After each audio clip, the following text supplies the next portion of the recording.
Alors, il y a plusieurs choses.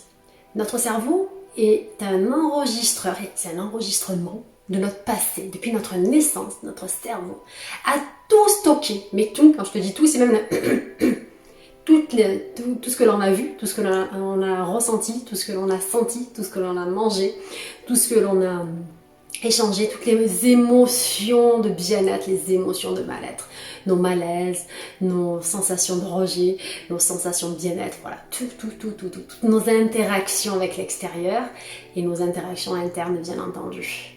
Tu as trois parties dans le cerveau. Tu as la partie archaïque, c'est la partie la plus ancienne, c'est celle qui détecte les dangers en un millième de seconde.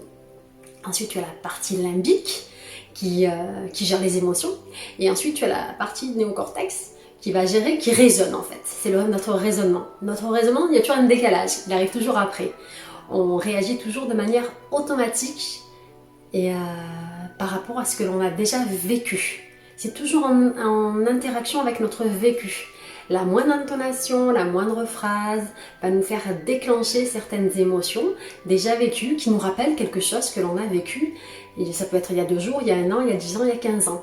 Et parfois on ne comprend pas une personne qui est en train de réagir d'une certaine manière parce qu'en fait on ne comprend pas sa perception de l'événement. Mais elle n'a pas la même perception que la tienne puisqu'elle n'a pas le même vécu que toi et elle n'a pas le même passé que toi. Et c'est bien ça qu'il faut vraiment l'intégrer. T'as pas une personne qui vit les choses de la même manière.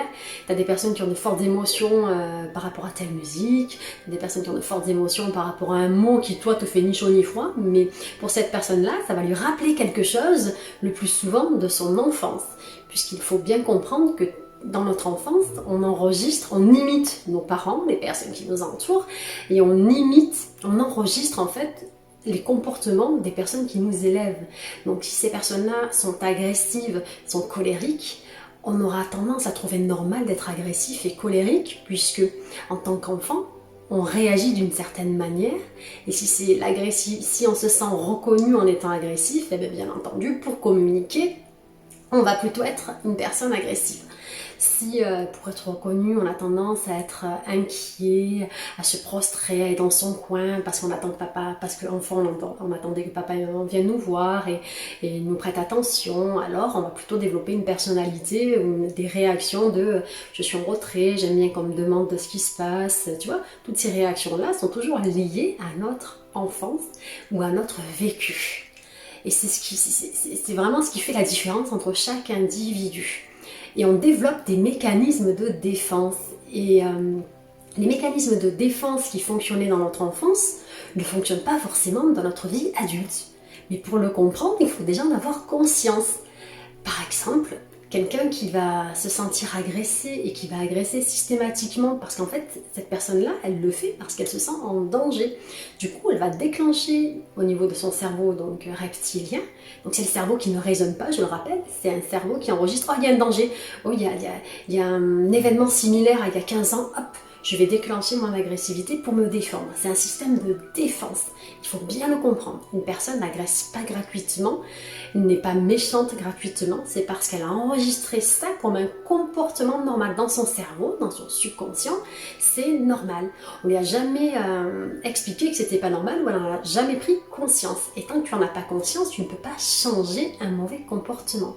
Il en va de même pour la tristesse, il en va de même pour le fait d'être introverti, c'est un système, c'est un mécanisme de défense que l'on développe. Et on s'en sert encore à l'âge adulte, mais c'est désuet en fait, il y a un décalage, c'est comme si tu te servais d'un téléphone avec fil en 2020. Tout le monde se sert d'un téléphone portable, et puis il y a des personnes qui vont dire non, moi je reste avec mon téléphone avec fil, et c'est comme ça et pas autrement. Après chacun avance comme il peut, fait ce qu'il peut avec ce qu'il a. Voilà. Bon, après, j'espère que j'ai pu apporter quelques éclaircissements. En tout cas, moi, j'ai bien aimé partager ce petit truc avec vous. Le fait, parce que les réactions humaines, on a besoin, pour mieux communiquer, on a un petit peu besoin on a besoin de savoir comment les autres fonctionnent. Et il est bon de savoir qu'une personne, quand elle est agressive avec toi ou quand elle t'envoie chier, c'est pas pour le plaisir de le faire, c'est parce qu'en fait, elle a développé un mécanisme de défense et elle a tellement répété ce mécanisme que ça en devient automatique. En fait, son raisonnement arrive bien après son automatisme. elle va résonner après, quand elle résonne, parce que tu as des personnes qui ont du mal également à raisonner. Mais ça, après, chacun son rythme, et chacun fait comme il peut avec ce qu'il a, et son vécu, et son histoire. Voilà. Bon, mais c'était un plaisir d'être avec vous. Ici, c'était Audrey, pour la chaîne Good Vibes. À très vite, les amis.